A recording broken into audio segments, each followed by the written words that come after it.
সবাইকে অনেক অনেক প্রীতি এবং শুভেচ্ছা জানিয়ে আজ সাদ্দাত এবং তার নির্মিত কথিত জান্নাত বা বেহেশত সম্পর্কে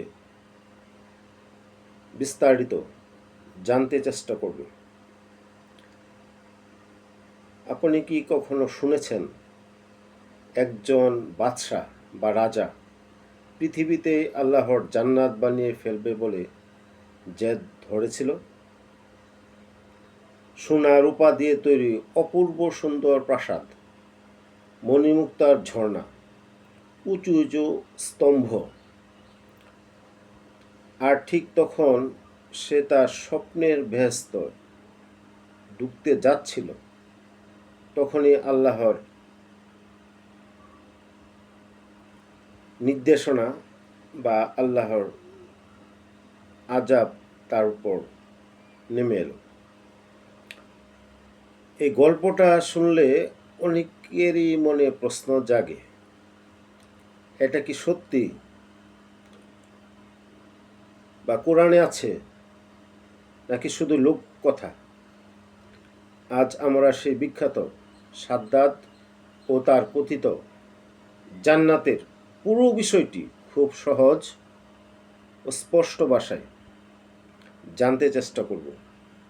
কোরআন, হাদিস, ইতিহাস এবং বিশ্বস্ত যারা এ নিয়ে গবেষণা করেন বা মত দেন তাদের আলোকে আমরা দেখব কোনটা সত্যি, কোনটা ইসরায়েলিয়াত, আর কোনটা লোকগাথা, বা কোনটা মানুষের সৃষ্টি বা মানুষের তৈরি করা গল্প। এই আলোচনার শেষে আমরা বা আপনার মনে যেসব বিভ্রান্তি আছে এতদিনের, ইনশাল্লাহ সেইগুলো দূর হয়ে যাবে। চলুন জেনে নেই সেই সত্য কাহিনী। পবিত্র কোরআনে সাদ্দাত নামের কোনো ব্যক্তির কথা বা তার জান্নাত বানানোর কাহিনী সরাসরি উল্লেখ নেই, তবে সূরা আল ফজরে আদ জাতি এবং তাদের শহর ইরাম সম্পর্কে বলা হয়েছে। আমরা যখন আদ জাতি এবং ইরাম সম্পর্কে সূরা ফজরে 6 থেকে 8 নম্বর আয়াতে এইগুলি বর্ণনা পাই এ সম্পর্কে। যেমন বলা হয়েছে যে, তুমি কি দেখনি তোমার প্রতিপালক কি করেছিলেন আদ বংশের ইরাম গোত্রের প্রতি, যারা অধিকারী ছিল সুউচ্চ প্রাসাদের, তাদের সমতুল্য কোনো দেশ বা তাদের সমতুল্য কোনো প্রাসাদ নির্মিত হয়নি।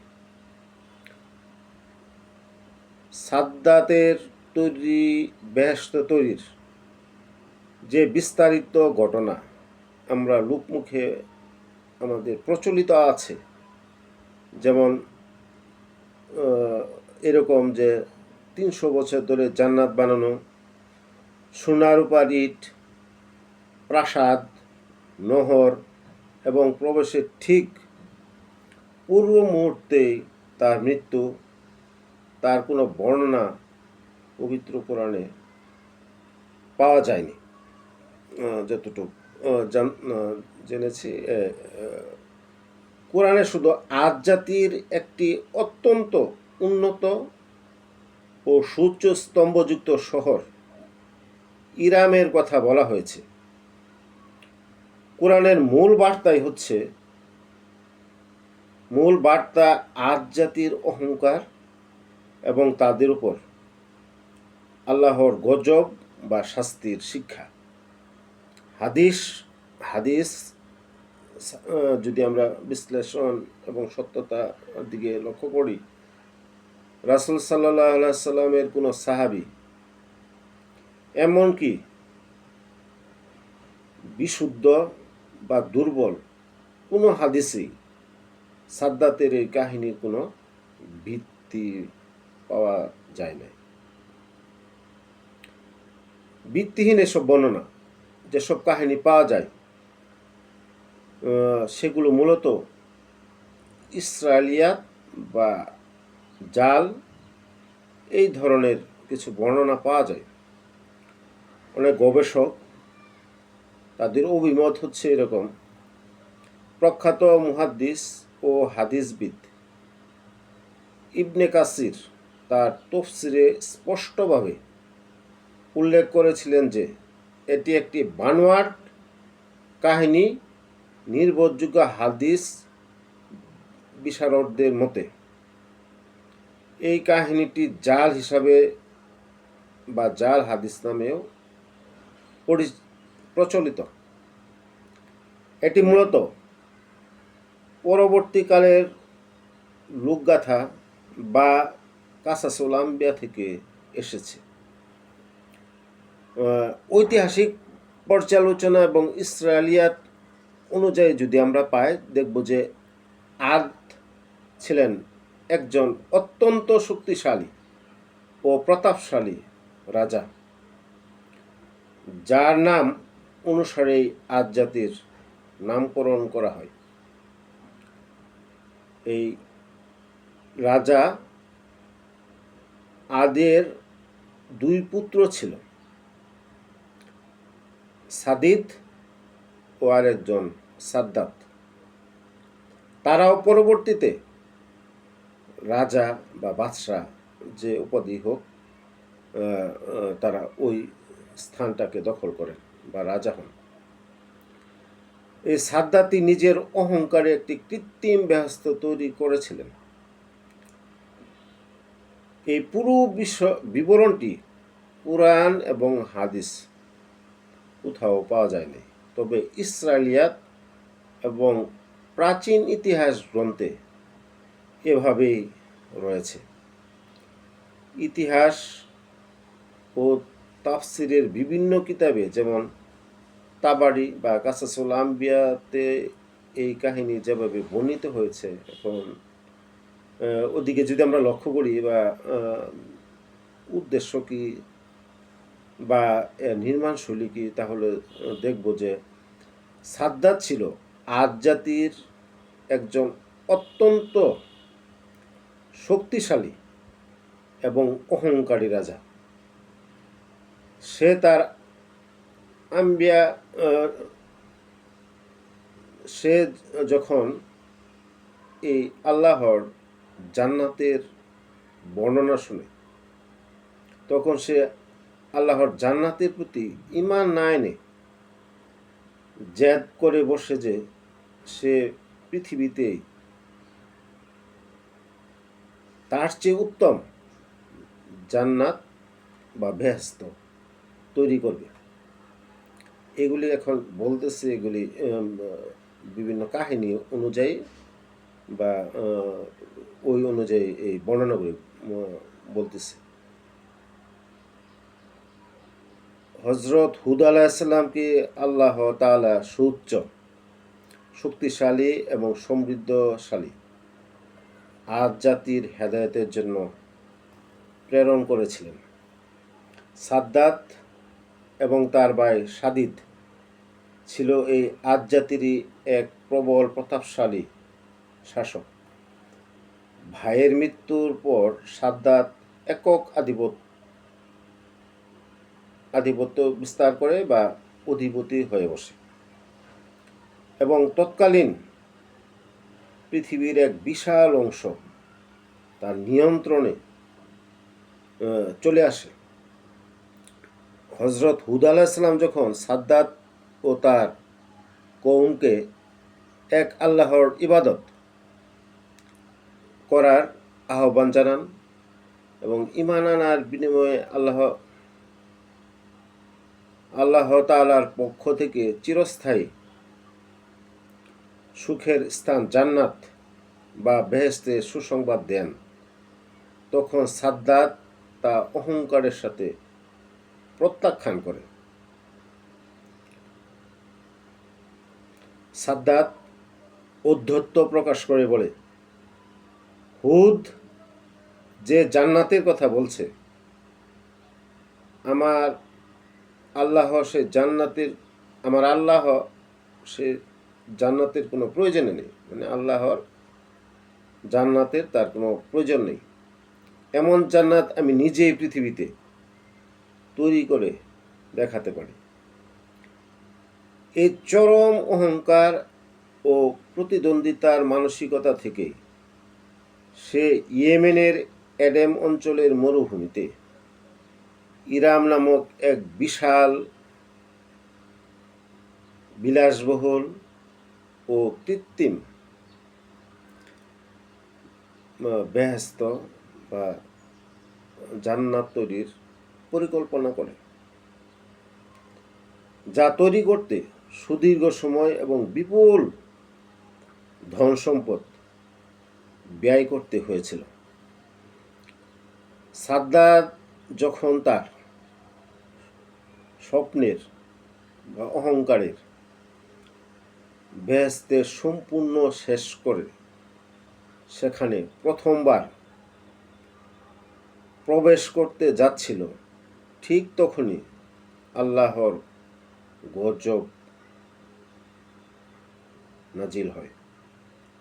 হযরত হুদ আলাইহিস সালাম এর অবাধ্যতা এবং আল্লাহর সাথে চ্যালেঞ্জ করার অপরাধে সাদ্দাতকে সেই কৃত্রিম বা তার নিজের তৈরি বেহেশতের ভিতরে এক কদম রাখারও সুযোগ দেওয়া হয়নি।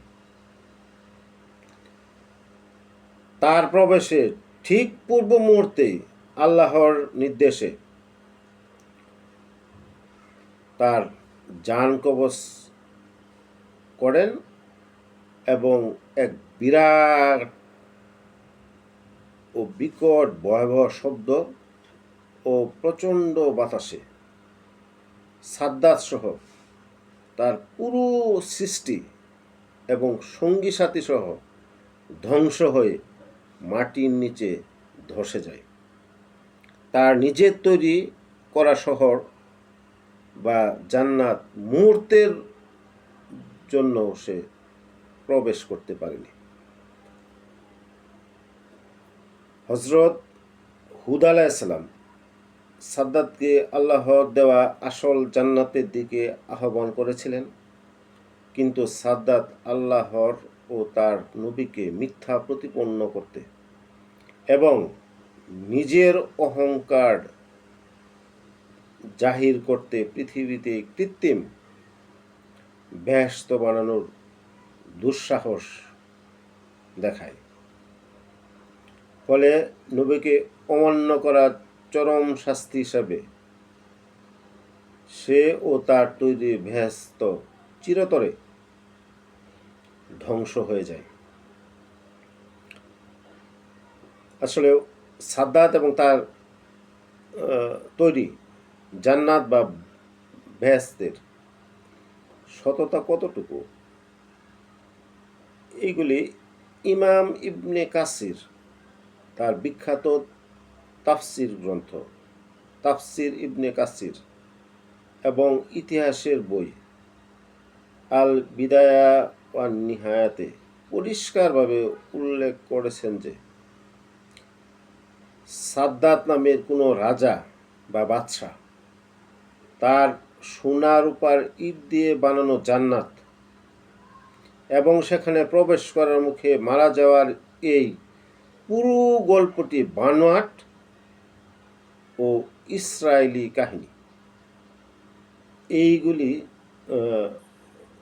ওনারা বিখ্যাত তাফসির গ্রন্থে এবং ইতিহাস গ্রন্থে ওনাদের বিশ্লেষণ হচ্ছে এরকম। সম্পূর্ণটা হচ্ছে ইসরায়েলি কাহিনীগুলি। কোরআন বা কোনো সহি বা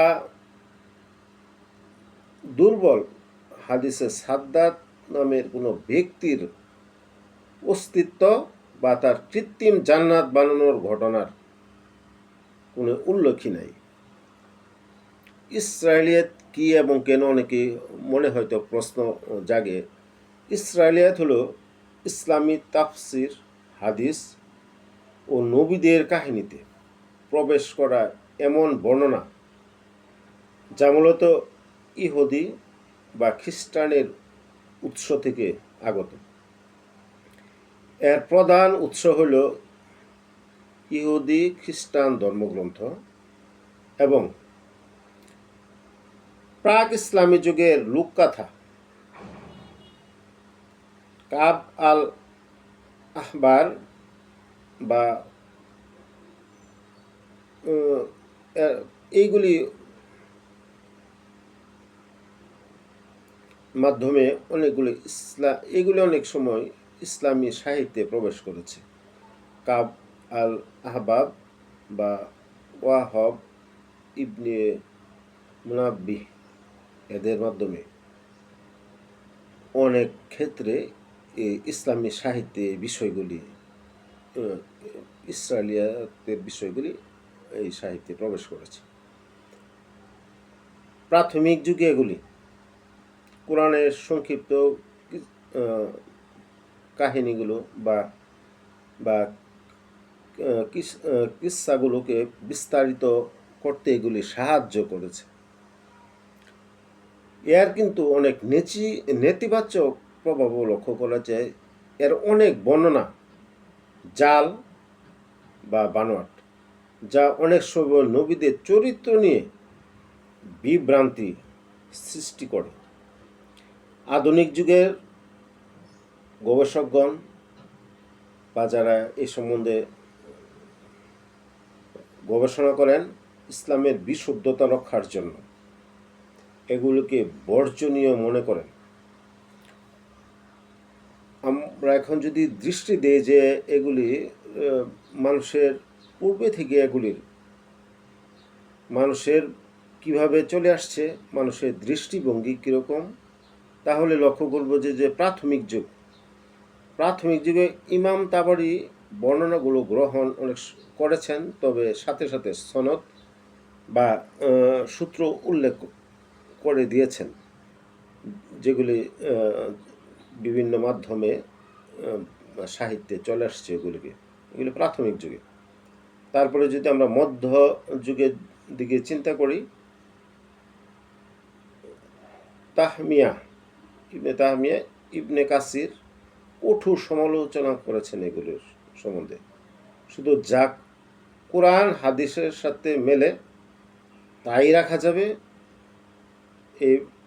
এইগুলো মত তারা ব্যক্ত করেছেন মধ্যযুগে এসে, যে কখনোই এগুলি কোরআন হাদিসের সাথে না মিলে এগুলো কখনোই রাখা যাবে না, এইভাবে তারা উল্লেখ করেছেন। যে এরপরে যদি আমরা আধুনিক যুগে আসি, মোহাম্মদ আবদুল্লাহ বা আরও এরকম নামের প্রয়োজন বিশেষ নেই। আধুনিক যুগে যে সমস্ত ইসলামী চিন্তাবিদ আছেন, ইসলামের বিশুদ্ধতা রক্ষার এগুলো প্রায় সবই বর্জনীয় বা বানোয়াট বলে চিহ্নিত করেছেন। নামের কিছু বিভ্রান্তিও লক্ষ্য করা যায়। আমরা দেখব যে এটিও মনে রাখা জরুরি যে সহিহ হাদিসে বর্ণিত প্রখ্যাত সাহাবী সাদ্দাত ইবনে আউস এবং এই কাহিনীর অহংকারী রাজা সাদ্দাত সম্পূর্ণ আলাদা ব্যক্তি।